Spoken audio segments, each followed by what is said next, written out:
how does the availability of information and privacy legislation in your country affect the work that you do as a prospect researcher?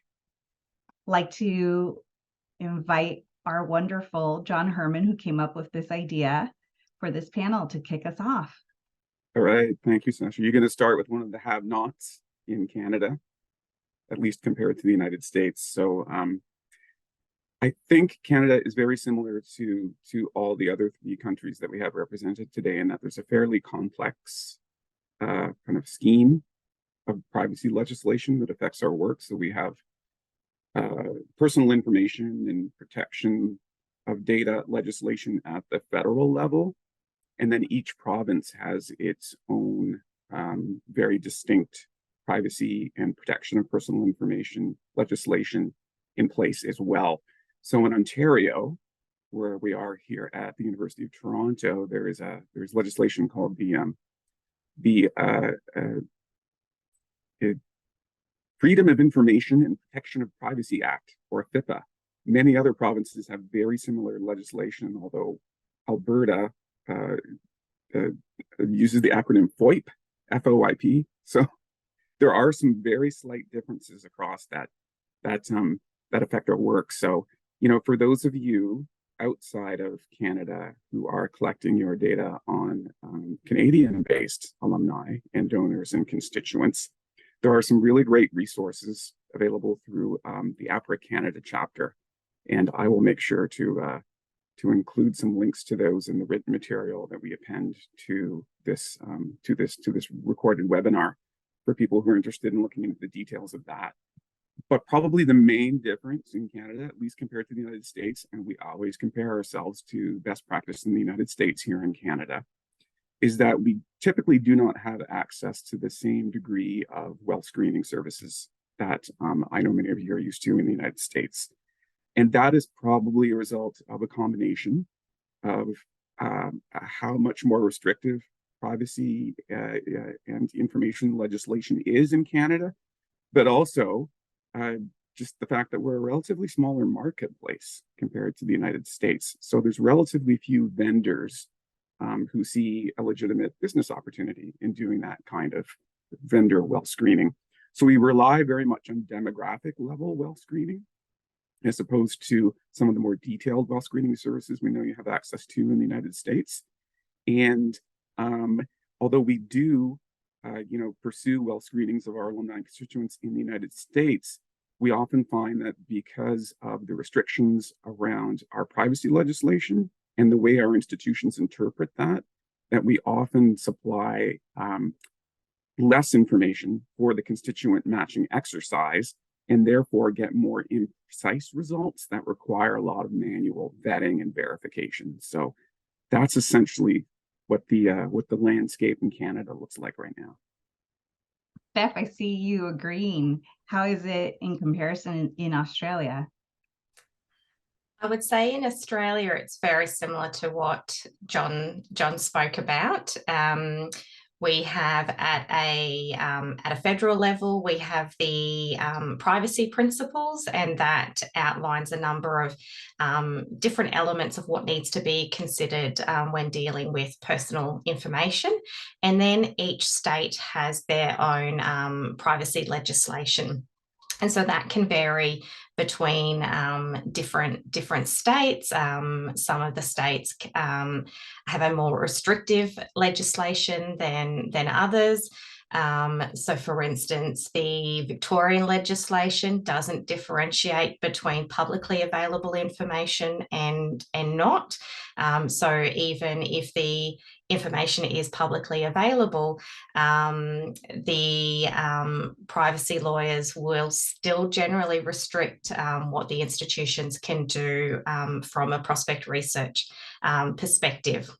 However, Queensland's legislation does speak of the publicly available information being out of scope of the legislation. So that gives us a little bit more flexibility. But from a legal perspective, they still say, even though it's publicly available information, we should be using the privacy principles as our overarching guidance. So similar to Canada, we're quite limited in the information that is available to us. We particularly from the wealth screening perspective, so we don't have access to people's tax returns or their mortgage repayments or that sort of information that I'm aware you can get through the US. It really is more limited information that that is public. You can get some information around if you're looking at a chair or a director of a large corporation, then you're able to get some of that salary information. But otherwise, we work off salary ranges, or we can get through various real estate databases, you can get an idea of property values, and that can feed into the wealth ratings. But it is very broad brush. So we don't have, we'll do capacity ratings, which we'll talk a little bit about at a very broad level what we think their capacity is. But on our prospect profiles, we won't have a lot of information in terms of different wealth aspects. It's very limited in basically to property, or if we know they've through public media that they've just sold a business or the likes of that. That's super interesting, just how even within your own country, there are kind of these varied levels of also access to information. I'm based in Los Angeles, and we have various counties. And for instance, the implementation of kind of like public health initiatives and things like that were very varied by county. So it's really interesting that in terms of privacy and legislation, that's even more impactful within Australia. Michael, we're going to save Charisse to the end to debunk what's available in the United States. Do you have some commonalities or some differences from the UK? Sure. Yeah. I mean, I can certainly see some similarities with what John and Stephanie have been saying. I think a lot of the landscape in the UK at the moment is defined by GDPR, so the General Data Protection Regulations in the European Union, which came into force in 2018. And despite the UK leaving the European Union, they're enshrined in UK law, and they're exactly the same. And actually, when we knew this was coming in 2017, there was quite a lot of soul searching in the prospect research sector in the UK. And I remember going to the conference of the annual conference of researchers in fundraising, which are kind of like, it's the kind of UK version of Apra, a much smaller version of Apra. And there were genuinely people at the conference in 2017 who were saying that they thought this was the end for prospect research, that we were all going to lose our jobs because it just wouldn't be possible to do what we do under this new legislation.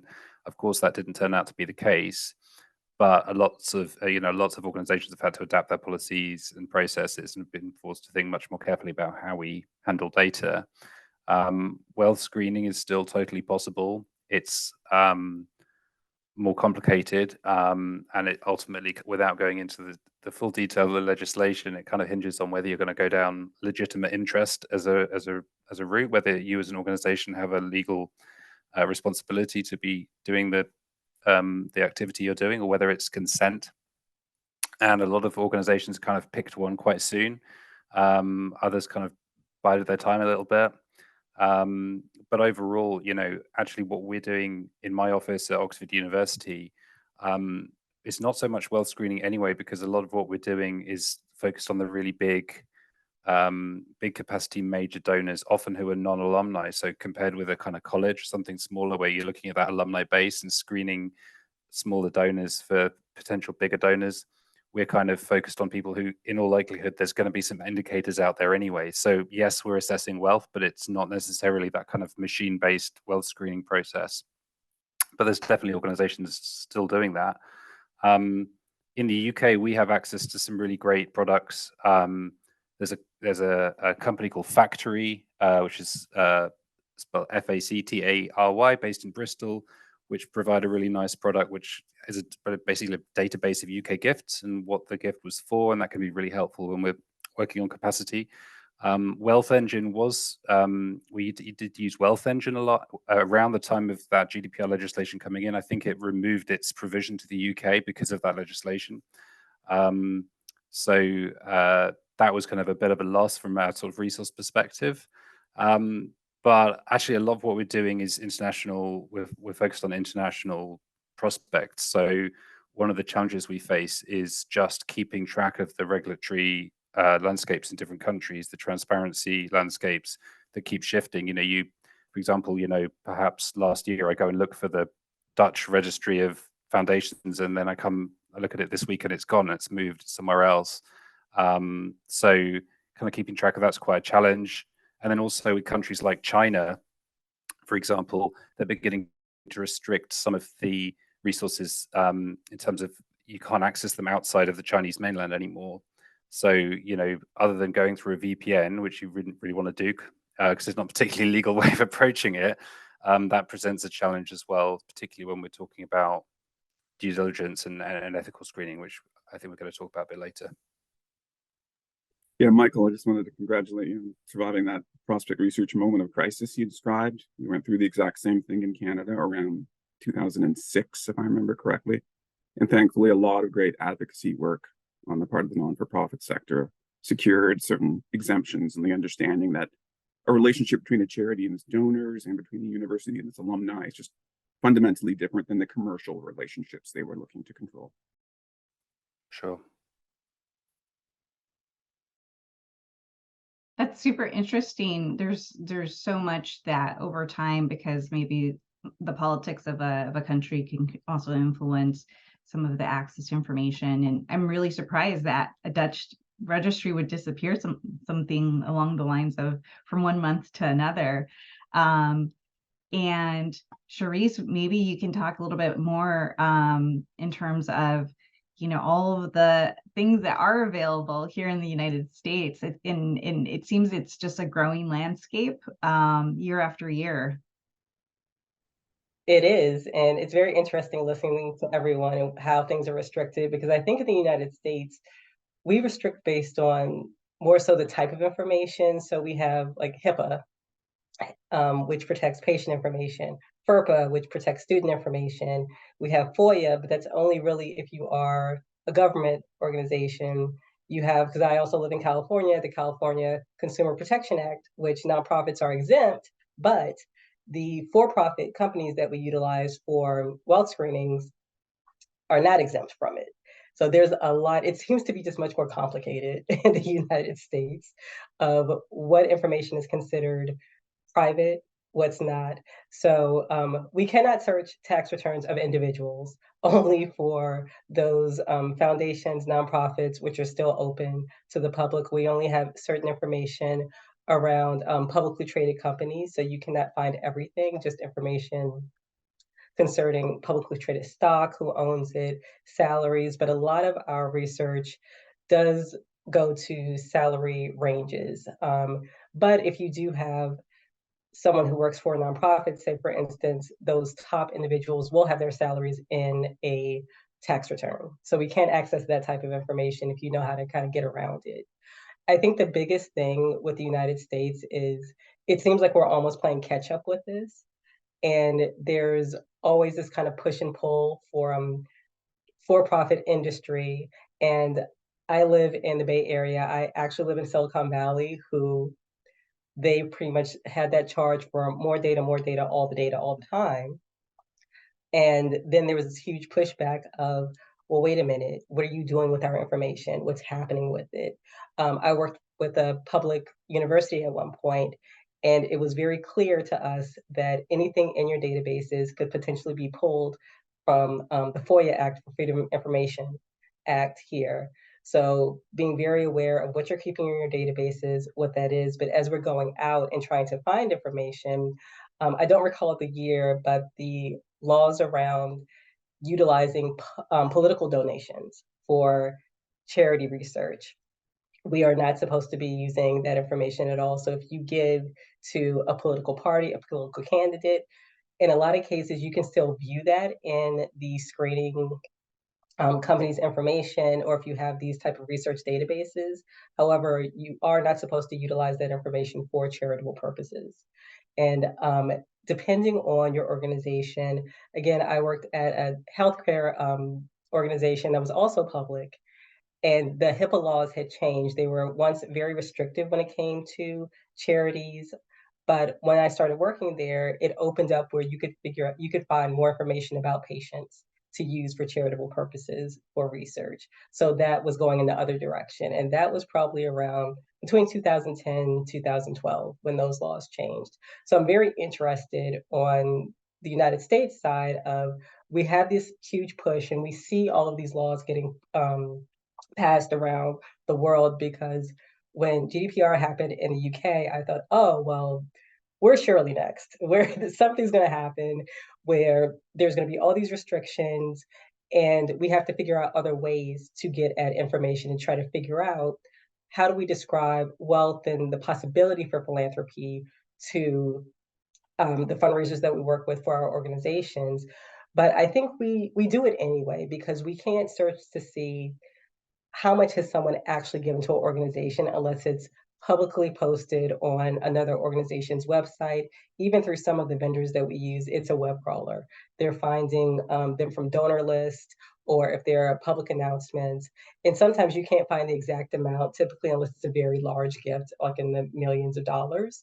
But what little we can find, I think we've always figured out a way. So hearing that there was this panic in the UK and then you kind of move forward, I think that will always be there with prospect research. And also in the United States, like I said, I live in California. We have our California Consumer Protection Act, but a lot of other states are considering something similar. And I think as we see how information is being used, with how things are going politically here, how things are being used for social media, there's going to be a lot more need and want for that data privacy. So I'm interested to see if we're going to be very restrictive and then maybe pulling back, kind of how the HIPAA laws changed in the back maybe about 10, 15 years ago. Right, myths debunked. Yeah. It's great. It's we've all given each other these checklists of depending on what region of your country, you might find some flexibility in information. There's also kind of a milestone of legislation within each of our countries. I think especially for folks who are joining our industry who maybe are also kind of diving in to the evolution of the tools, this will be super helpful to kind of frame larger learnings. I think one of the super interesting things also about this is, where we're focused. Most of us here are remote workers. I'm based in LA, but I work for a hospital foundation in Palo Alto, and we're finding that our prospects live in different places too. So I wanted to continue the conversation with Charisse by asking, where are we focused? Our institutions are members of a global community of academia, and international student mobility is at an all-time high. What regions outside of our country or your country, Charisse, are a focus of your alumni relations and prospect identification work? I will say there are a lot of, I don't want to use the word emerging, but for the United States, we have been very insular. And in the past, maybe 40 years, especially in higher education, it's been more open to international students. And places that I've worked, especially, I'm also someone, I live in California. My job is in Chicago. We have a school that we do international student work in Rome in Italy, which is a place, but a place that I used to work at in California. A lot of the students were coming from Asia, coming from Latin America, coming from Europe. So a lot of our research, when we would have like the parent file of seeing that, oh, there are a lot of people who are maybe from China, the Philippines. We're seeing more students from Mexico, places in Africa like Nigeria, and in Europe, even beyond like the UK, seeing different areas. I'm also the parent of an international student. My child is actually going to school in Europe now, so understanding what those dynamics are and what that looks like. So I've actually learned a lot about Charity in the Netherlands, which way she goes to school. So that was very interesting for me. But being in the United States and understanding that wealth and philanthropy looks different outside of the United States, and how do you speak to philanthropy to international student parents or international students who may be adults that come here that do want to give back, but philanthropy doesn't look the same.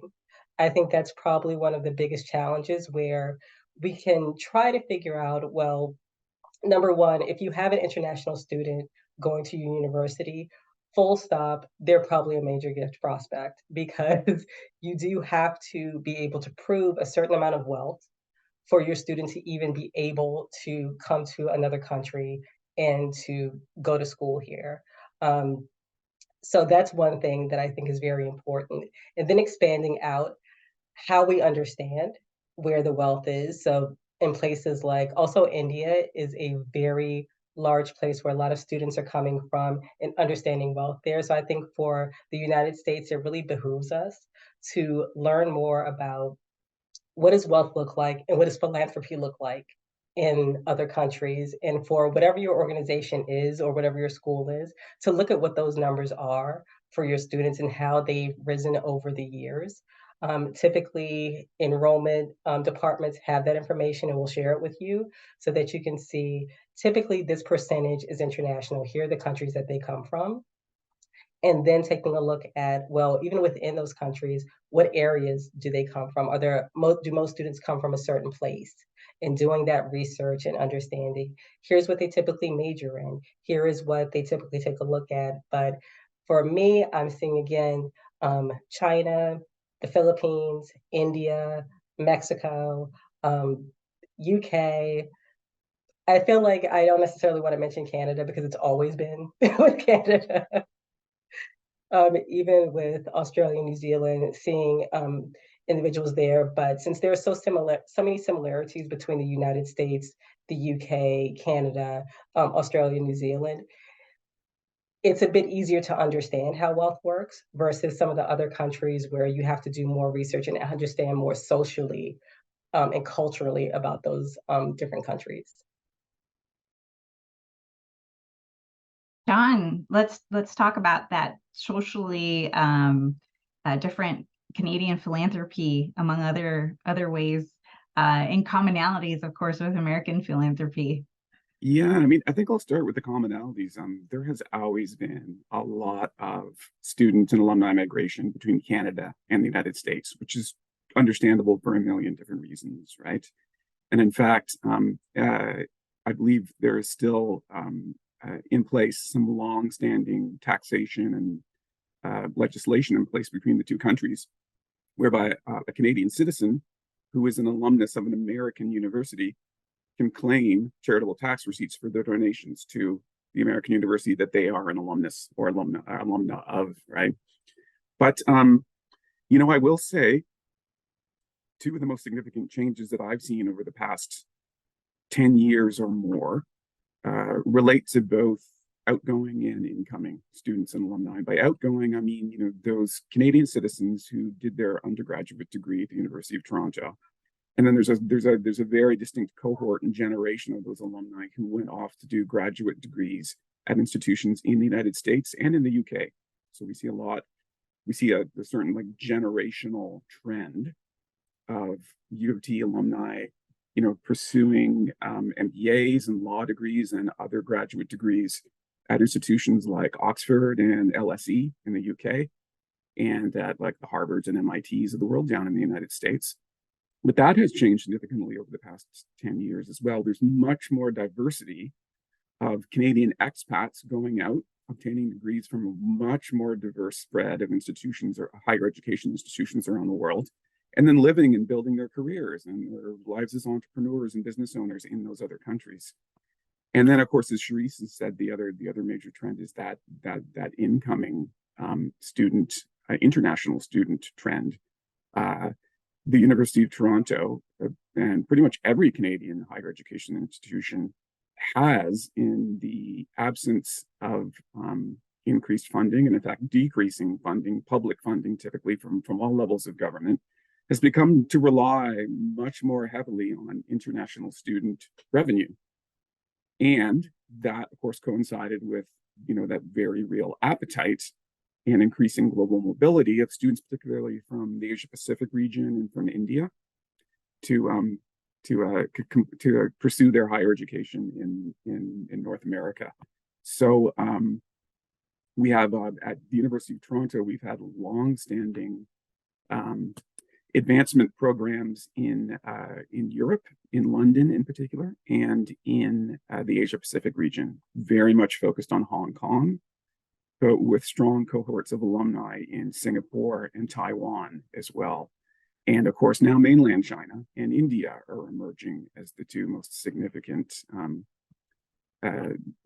origins of international students at the University of Toronto. So we're grappling with how to identify high net worth alumni and prospects in those two regions, in India and in mainland China, and dealing with all of the language barriers and information barriers, and sometimes increasing geopolitical tensions between Canada and China. So that's just kind of a brief summary of where we're active in our alumni relations and fundraising work at U of T. And Australia as well. I should absolutely not forget Australia. Actually, one of our deans is going to be in Australia next month to connect with an alum, a U of T alum who lives in Australia. He's had a very successful career in the mining sector down there. So very much a global presence of expat U of T alumni that we're pursuing. Stephanie, from your perspective, what are those pockets looking like for identification, the regional, the cultural? So I suppose there's two different aspects to it. Australia has had quite a reliance on international students for quite some time, and then also strong mobility with our students then going internationally. So there's certainly a lot more focus from an alumni engagement perspective into the different regions for either international students who have gone back to their home country, or our domestic students that have then gone to other countries following their degrees. So the alumni engagement programs will often across Australia will have strong programs within different countries. So they'll have their chapters. That will be in North America, UK are two of the obvious ones. Increasingly within Asia Pacific, and those focuses have been Hong Kong and Singapore, a little bit more restriction within mainland China, and Indonesia is actually one of the other big growing presences, both more so from an alumni engagement perspective. From a philanthropy side, it's a little bit more restricted. I think COVID changed that as well, in that it limited travel. So the fundraisers were more focused on their home front, where they could actually engage with people face to face a bit more easily. And the challenge that we have as well when we start to go global with philanthropy is that ability to offer tax effective giving. So there are a few more restrictions in that space. So you'll see universities working with third-party providers to be able to have that tax-effective giving opportunity. A couple of the larger universities have set up their own foundations in a few key countries. That tends to be the UK and the US, that they'll have specific foundations.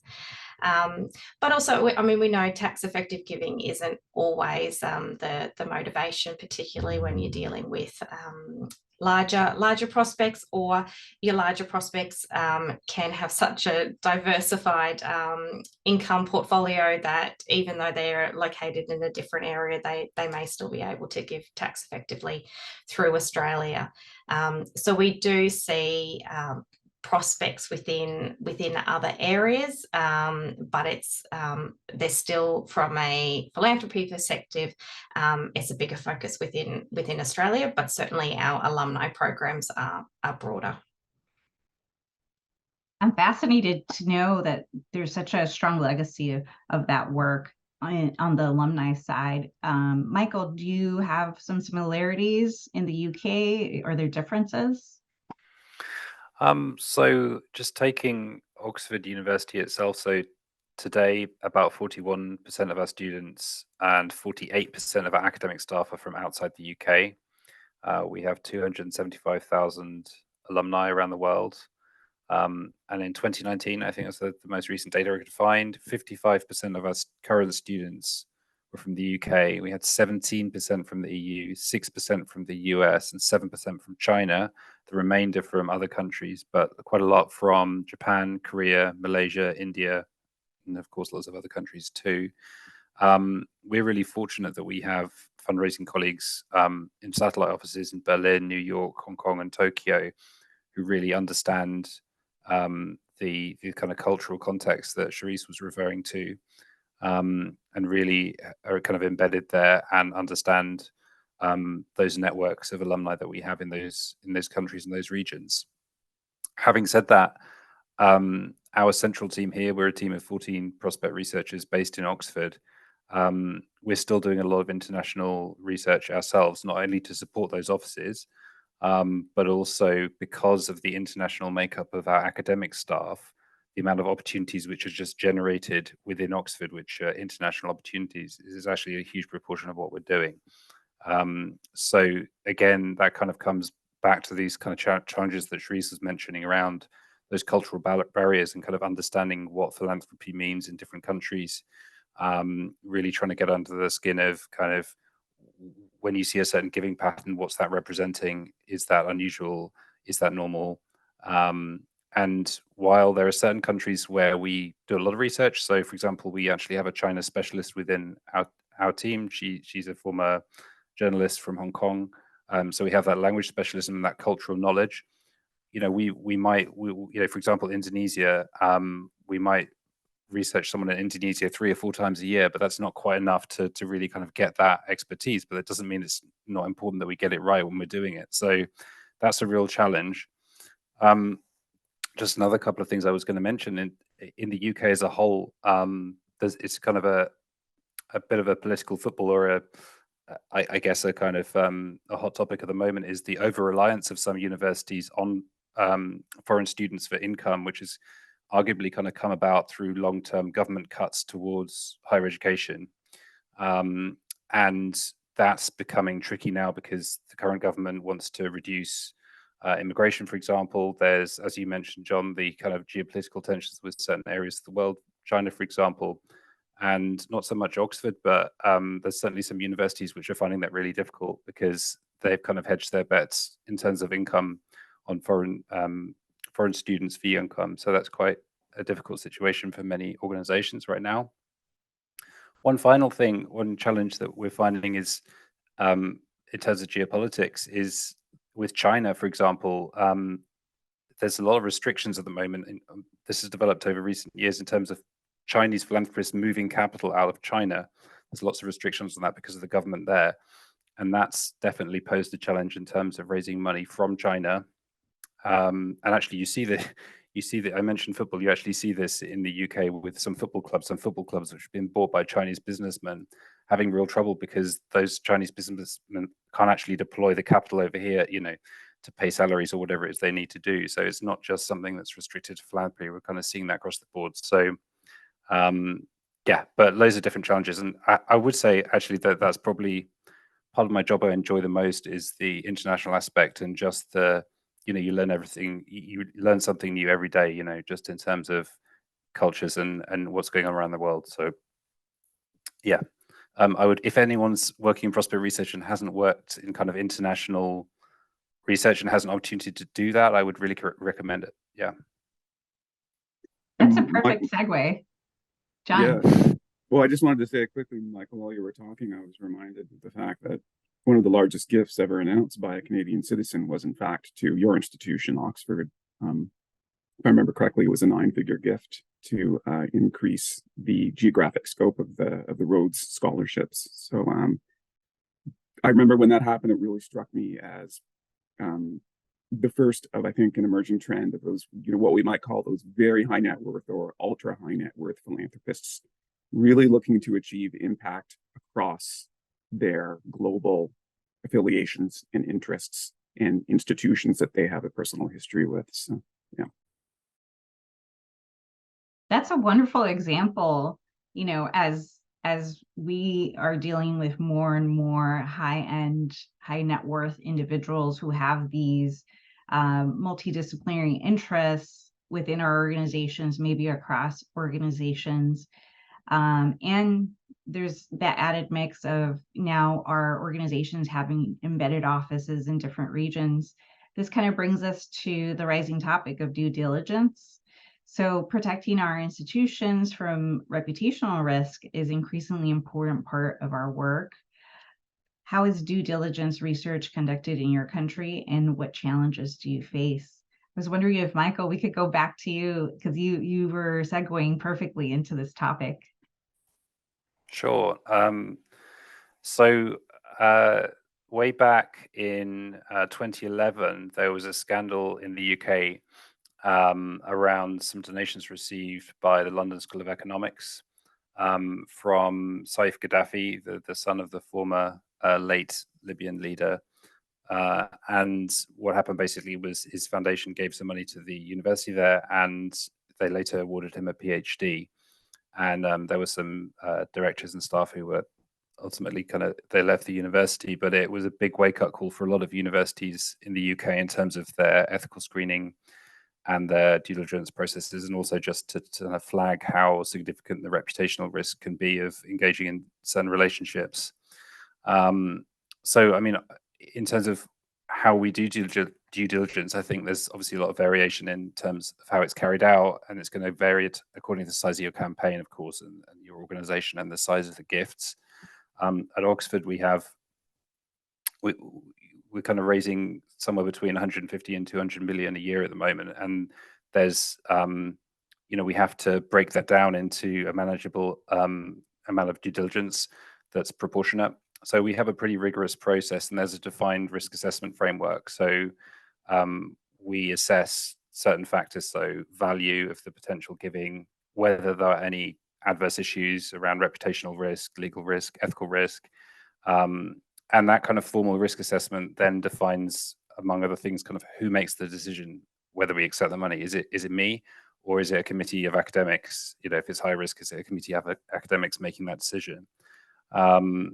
And of course, as well, there's also you're weighing up the benefits of the funding that you're bringing in as well, right? So that affects the risk. So what's the benefit to the university, but also what's the benefit to society more broadly?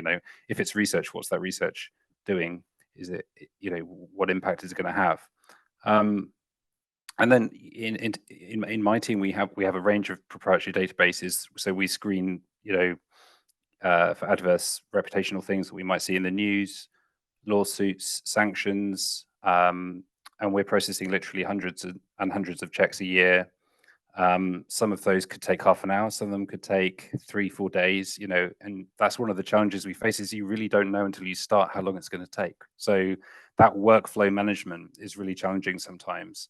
And you have to really ruthlessly prioritize, basically based on how much money it is, and maybe sometimes how important the person is who asked you for it, right? So within your organization. But you have to, we're constantly every day kind of reprioritizing what we're doing. Other things just to mention, so in terms of recruiting to this area, so when we have a vacancy in the team where that's part of the work, it's really hard to find good people to do this, and I guess it's partly because you know, if you're a bank, you can pay someone, I don't know, you know, you can pay someone who's out of university for a couple of years, you know, £200,000 a year or something to do this if it's a top investment bank. We're a university, so we can't pay quite that much. So finding good time. I mean, I have some great colleagues and super lucky to work with some, you know, talented bunch of people, but it was hard finding them, right? So there's that. And then I think there's just the kind of the extent to which that work can impinge on the other areas of prospect research work. So the way we're set up, we're the same team. The same team does the identification, it does the reactive briefings, event stuff, and due diligence. And of course, due diligence, it has to happen, right? You can't skip that bit. So it's always a challenge for us to make sure it's not consuming and kind of eating up all our other time and resource. So that's another thing there. And I'd be interested what the other panel members feel about that. Stephanie, would you like to add to that? It's that balancing act. It sounds like that we were all at one point or other nodding our heads about the balance of it all. It certainly is quite a balance, particularly if, I mean, I would love to have 14 prospect researchers in my team. I have one. And so for her having to balance all of the elements of prospect research and prospect management, throw in due diligence in there as well. And I think across Australia, we're seeing an increasing demand for due diligence, while that may not have been something that was on the radar as much in the past. It's certainly increasing now, and the scope of what we're looking into as part of the due diligence is increasing as well. It's not just looking at sanction lists now or potential ethical issues. It's really broadened into that climate space as well, and considerations of, well, it's a fossil fuel company. Do we want to be dealing with that? How does that align with the university's values? And then you've got weapons, gambling, those sorts of things, which may have flown under the radar a bit before, but I think as universities are becoming more values-led, that's starting to raise questions of, well, will we accept funding from those areas?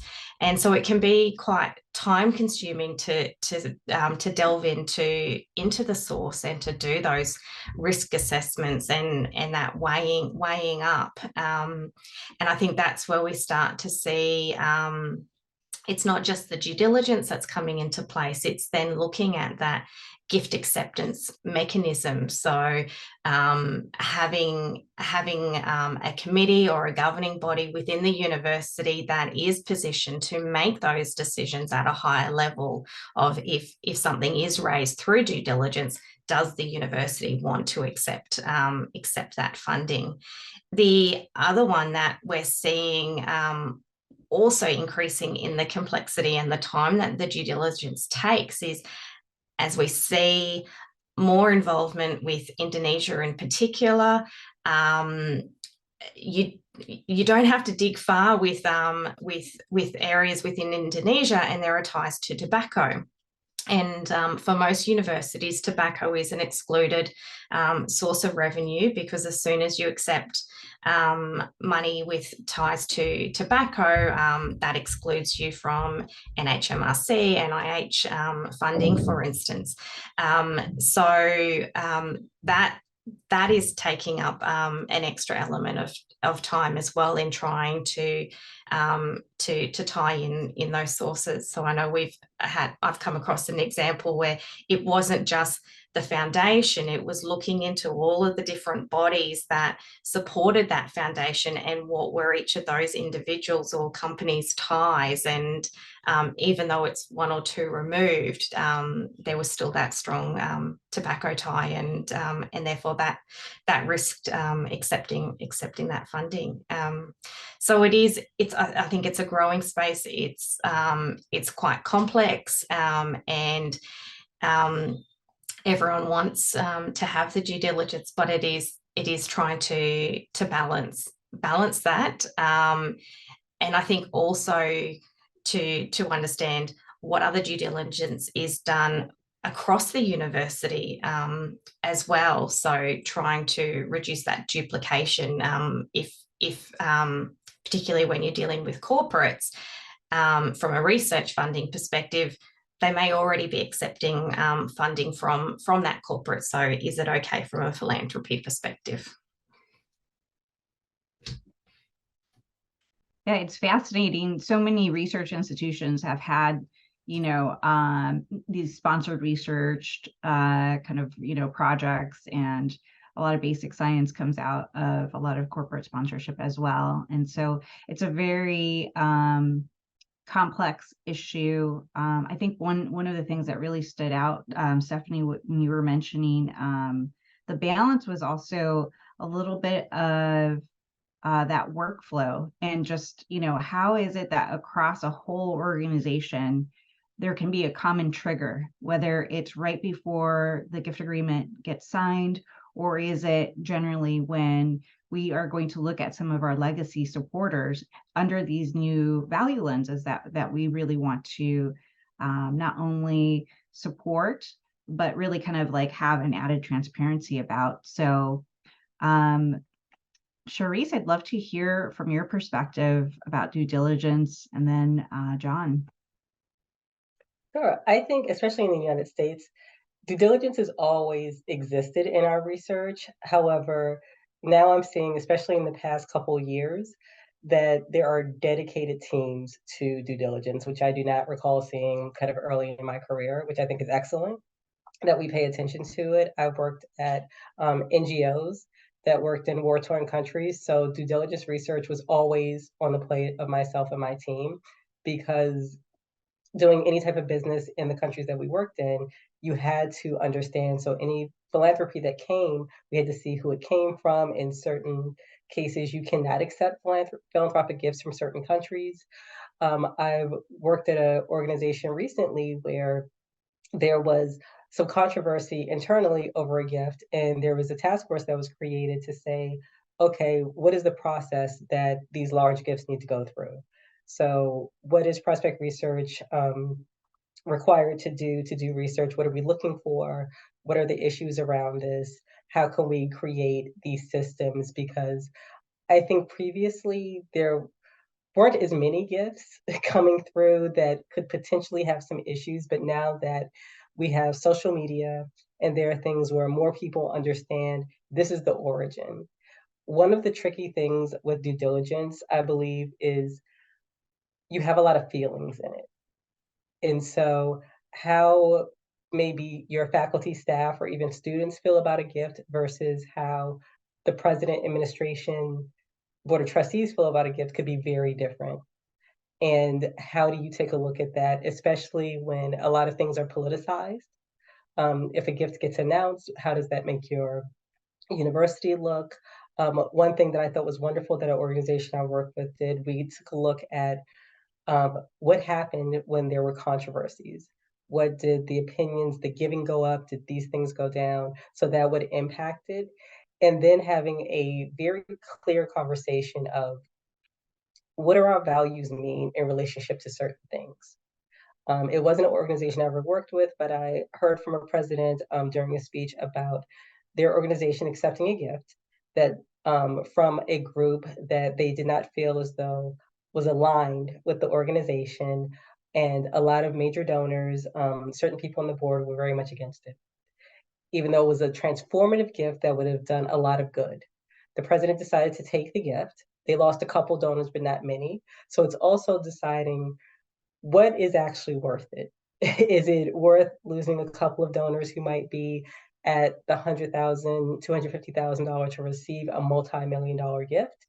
And also, what is that gift going towards? I think it's very complicated, and having these due diligence groups or teams to have very strict kind of guidelines of what exactly are we looking for and why are we looking for it? And when we do unearth something, then what? What's the next step with this? And I haven't necessarily been in an organization yet that has all of that fleshed out. I know that they are around and they do exist, but I think with due diligence, understanding that you kind of have to remove when we're doing the research, the feelings from it, and you're looking for, these are the things that could cause harm because these are our values, and having like that baseline for your organization. And so I know we're trying to build that, because I do have somebody on my team who does specifically do due diligence. And one of the things that I've asked her to do is, do some benchmarking, reach out to other groups. What are they looking for? What are things that we need to be aware of? And then having those conversations with the higher ups of, what does it mean to cause harm to our brand? Because you have to give us some examples or certain things so that we know what we're looking for. And also, hindsight is the best. What was okay back in the 1980s and 1990s is not okay now. So also understanding that, are you going to give a gift back? Then what's the next step if you do find an issue? I think every organization will do well to sit down and really think and outline those policies. And I know that APRA does have a very good guide on due diligence as well that we're also looking at. John. Yeah, I'll just reiterate and reinforce what all the other panelists have said. Very much in a similar situation in Canada. And I will just add that I have found that a lot of our due diligence research at the University of Toronto has not necessarily been around situations where we would recommend that a fundraiser halt the cultivation of a particular gift, or where we would recommend that the university not accept a particular gift, but more along the lines of what Charisse was mentioning around essentially forewarning and forearming our fundraisers with some of the more gray area reputational risks associated with a particular donor that certain communities and stakeholders of the university may object to for very valid reasons. And so it's more about, again, helping the fundraiser prepare to respond to any of those objections with direct reference to the university's gift acceptance policies and statements of values, right? And to give you kind of a concrete example of that, we might imagine, say, a Canadian university receiving a gift from a mining company or from an individual philanthropist whose wealth is derived from the mining sector. And the mining company or companies in question may not have had a perfect relationship with Indigenous Canadian communities in the areas in which they operate. And so given, our institution's commitments to Indigenous reconciliation, how is the fundraiser going to reconcile accepting that gift with those stated values and objectives around Indigenous reconciliation and making sure that they're prepared to justify their decisions? Another great segue to our next portion of our discussion, which is, the important work of equity, diversity, and inclusion. So promoting this in our communities, our universities, is so important. It's a priority. How are you incorporating these priorities into your work? John, did you want to carry on? Yeah, I think a lot of us are in fortunate positions and then difficult positions at the same time, in that many of the institutions we work for have made very vocal, formal commitments to DEI initiatives. And, so particularly in Canada, we've seen a lot of, universities in particular make very concrete steps towards Indigenous reconciliation and recognizing communities like Black Canadians and Asian Canadians who have been historically discriminated against and have had reduced access to higher education opportunities, and finding concrete ways to account for and improve on that reality, right? At the same time, we struggle under very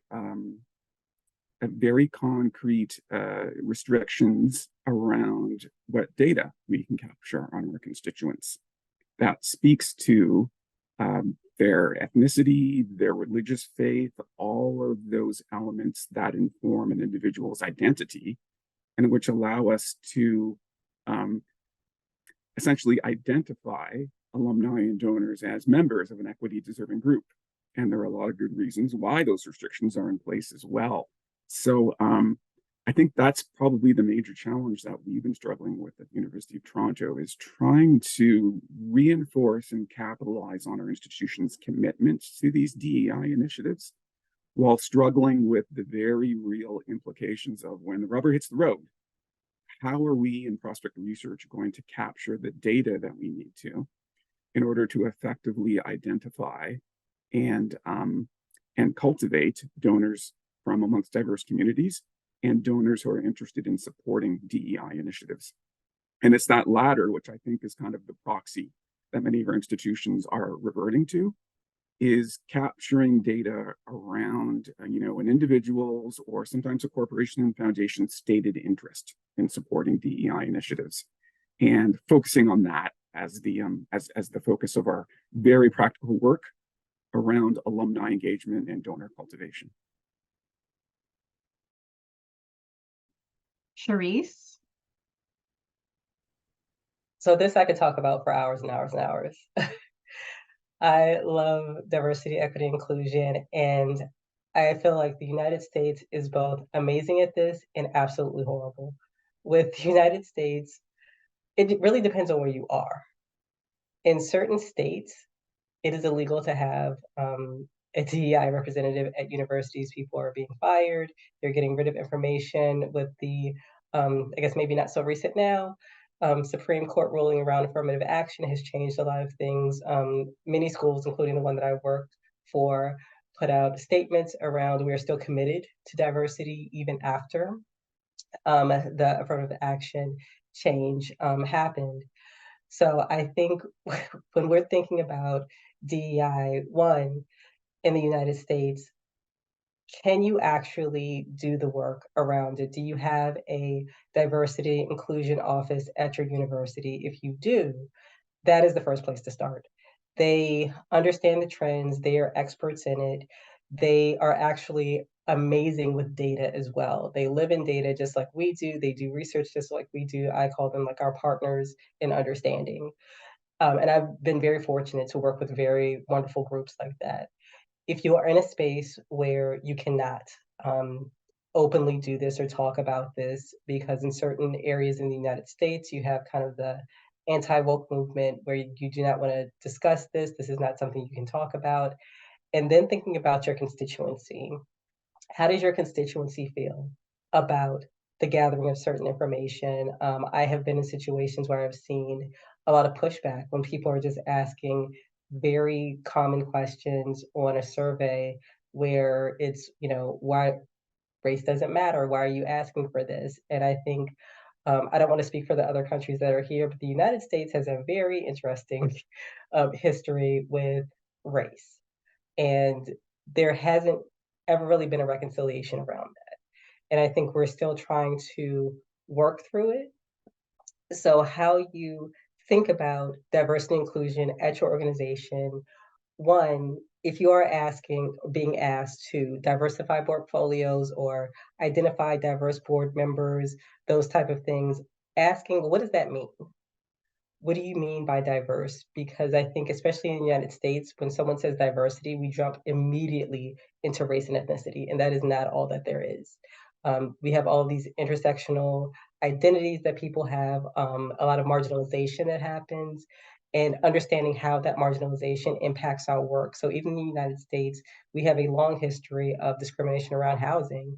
So looking at real estate values is rife with understanding DEI, because you have to understand if someone that looks like me in a certain neighborhood, my house might be undervalued.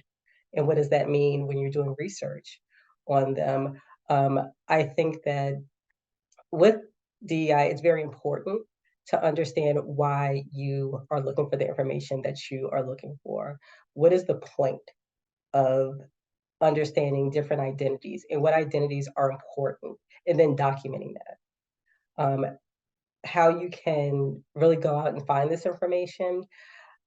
I do not believe that there are a lot of rules around collecting information around race and identity, just in general, because I know we can do it through surveys and things like that. And we could get information like that reported from, you have to report it to the federal government at most universities to show race, ethnicity, gender, that type of information. But other identities like sexual orientation, ability, different types of things, you have to be very intentional of what is the point of this.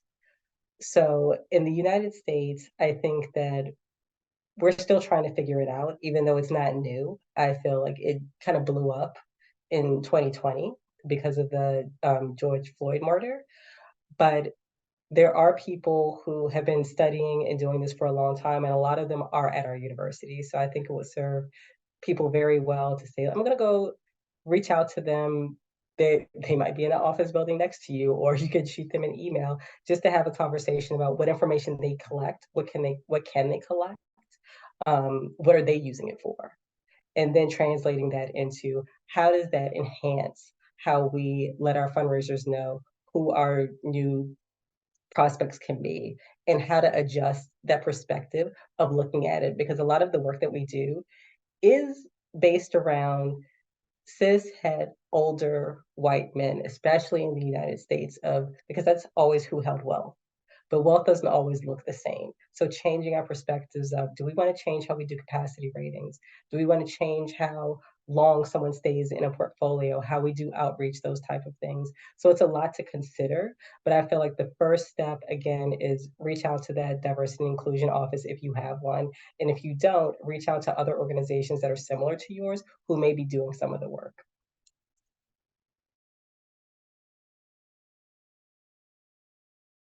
I could listen to you for 30 more minutes.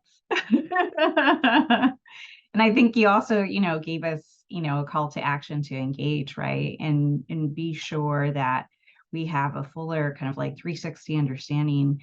And, in thinking a bit about also, with the pandemic and, all of the shifts that have happened in our culture. Some people call it wokeness. Some people call it, a time to come to truth. And, this topic can be very, very positive, but also very hard for people to understand. And I think that you so wonderfully kind of rolled out also some of the role that data can play in creating that picture. I invite Michael and Stephanie to talk about this as well. I don't know what the commonalities were at the time, whether pre-pandemic or post-pandemic that you found, Stephanie. So I certainly would say the pandemics had any significant change, so to speak, on the DEI perspective. There's a number of different elements that that come into play. There's a strong focus on reconciliation and our First Nations and how that comes into play. I wouldn't say so much from a prospect research perspective, but more so when we are working with different prospects around funding opportunities. So we are seeing a significant increase in donors wanting to support initiatives that that are around those First Nations aspects, and that might be around I'm trying to think of the word about how we can help protect that culture and knowledge. So there's research being done on how you can digitize all of the different Indigenous languages. There's a wealth of scholarships now as well that will support disadvantaged communities, and that's not just within the First Nations. So that's where we're seeing it come into play. It's also then trying to find that balance between, I suppose, those well-meaning donors and what is respectful and what is possible. So particularly in that scholarship space, we've had situations where the what the donor wants to support is so restrictive that we have to say we can't guarantee that we would find a recipient to that specificity. So how can we broaden it out so it can still have impact? And that particularly comes into place as well when we're dealing with scholarships or opportunities for the LGBTQIA plus community. We had a one that we're working on at the moment, where what the donor wants to support is very specific. So we've been working with our diversity, equity and inclusion office of what sort of language can we incorporate into the gift agreement, into the scholarship, so that it is respectful towards that community, and making sure that we've that it's broad enough that we will be able to have success with the recipients. So that's what we're seeing more. I think as well as more universities are going into campaign in Australia, there's a big focus on what does your campaign board or campaign council look like, and to Cherie's point of trying to move away from rich white old men on our board, but really looking at how those boards can be diversified and representative, and looking broader than wealth, because if you do just look at it on a wealth lens, you may not get that broad representation on your board. So it's looking at how can we incorporate other communities and other representations into the boards as well, so that they are able to speak to the broader issues.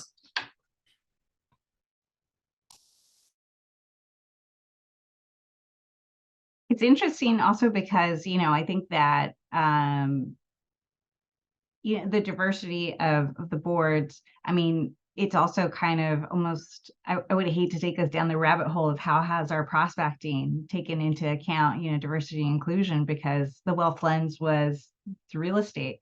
And even now, if we look at wealth, like in areas like Silicon Valley, which, you're going to give stock and all of that, it's not a very culturally diverse industry as well, so I think that's also kind of a way by which we can operationalize some sort of equity in the way that we kind of also provide our advice for some of these larger initiatives.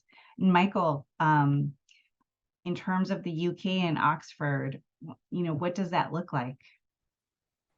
So one of the big ways we've sort of incorporated EDI in terms of our work as a fundraising operation and prospect research is in the context of access. So, access to the education we provide and diversifying that. So Oxford in particular and Cambridge University in the UK have had a lot of scrutiny in terms of the proportion of domestic students coming from certain backgrounds, whether certain ethnic minority backgrounds, also their schooling background. Do they come from a private school or from a state-funded school?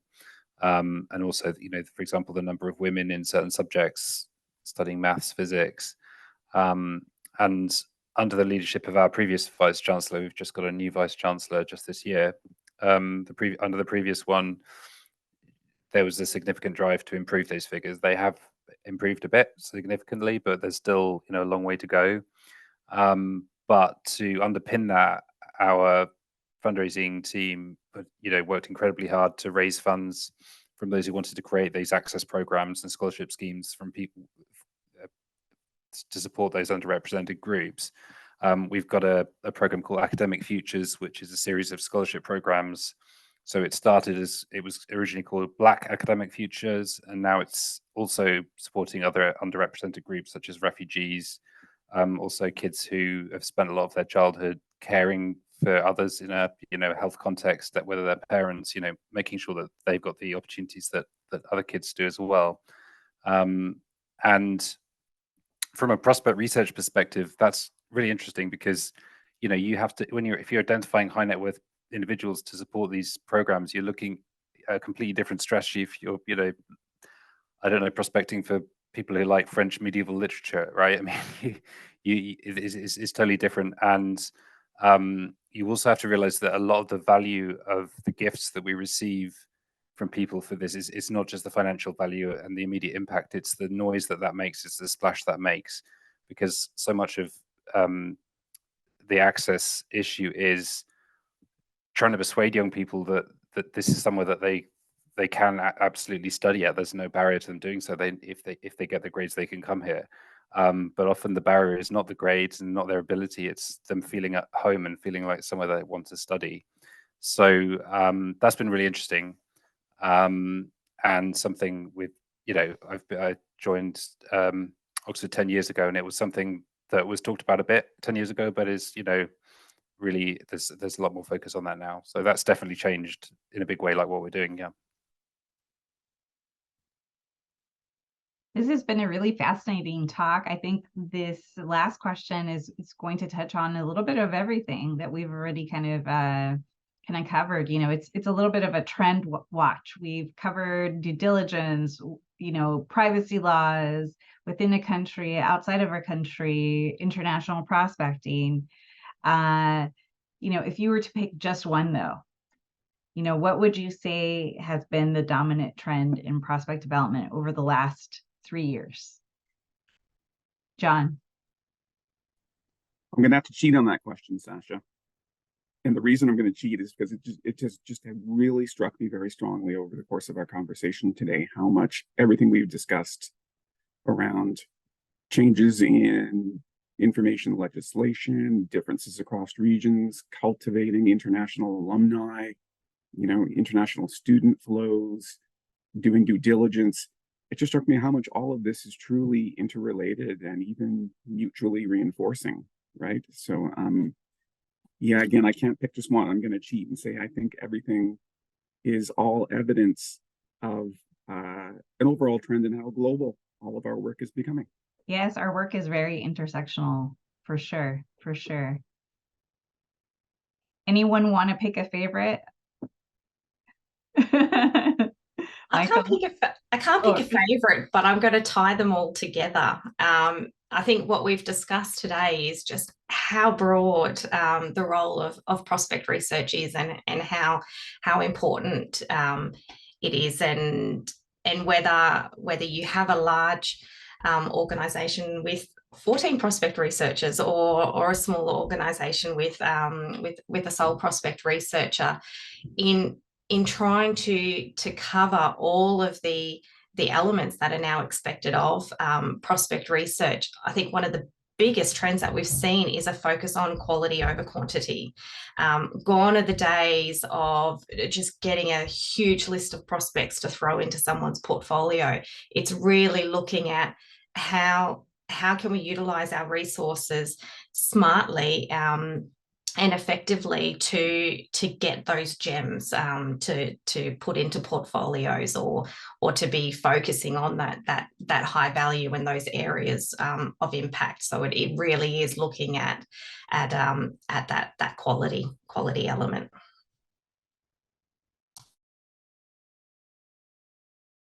I'll agree with John and Steph. So yes, and something that I think is kind of maybe not a horizontal, not a vertical, the role that data analytics and data science plays in our work now. I've been in the industry for 20 years. I didn't really think about data initially, but even the beginning of this conversation about privacy laws, we're talking about accessing data. Even when we're discussing diversity, equity, inclusion, we're talking about the types of data that we use. So how data is used for us, and how if removing some drastically changes our industry, adding some drastically changes our industry. So I think across the world, getting good access to data, utilizing it in an ethical way, across the board, I think in the past 3 years has exploded in prospect development. Of if you are not really utilizing data, really crunching numbers, then I don't see how you're really doing this work at a high level. You really have to have it, and you have to understand it. And again, to echo, we do so much, and it's a lot, but data is the core of everything that we do. and the way that we move and the way that the world is moving with technology, I think it's only going to get even more important. Absolutely. Michael. I'm going to say growth, and I'm going to do what a prospect researcher should never do. I'm not going to back this up with any hard evidence. It's just my perception in general. But in the UK, it feels to me like over the last kind of 10 years, there's more roles in prospect research. There are more of us, or there are certainly more jobs being advertised. And I don't know the reasons. My guess is we've gone through a long period of cuts under our current government to the arts, to education, to civil society, and I think that the need for philanthropy is growing, and there's a realization among nonprofit organizations that prospect researchers are a really valuable part of that setup. And actually, across the whole, I know this from recruiting and kind of being on some recruitment panels in various parts of the university, that there's a real shortage across the country in the UK of fundraisers, of prospect researchers. There is more demand for fundraising than there are people to do it. So if anyone can get a visa and fancies coming over to the UK and wants to do what they're doing over here, you'll be very welcome. But yeah, I think it feels like it's got bigger and it's a broader community here in the UK than it was when I joined the sector. Yeah, definitely. Well, I think I'll take the Queensland weather over the UK weather, Michael. Fair enough. And I'll be happy to remotely work from Oxford anytime. So thank you so much, all of you, for your wisdom, your clarity in your practices, the breakdowns, the kind of broad insights, the way that we all connect in our philanthropy, in our search for data, and how we can move our work in an equitable way. I'm so glad to have been the moderator for this. This is the brainchild of John, as you know. So big kudos to him bringing these four corners of prospect research from the United States, Canada, the UK, and Australia. And if anyone has follow-up questions, we'll be sure to make that possible through the Apra Connections website. And we'd be happy to kind of continue the conversation. And thank you so much. Thank you. Thanks, everyone. Thanks, Sasha. Nice to meet everyone. Thank you. Nice to meet everyone.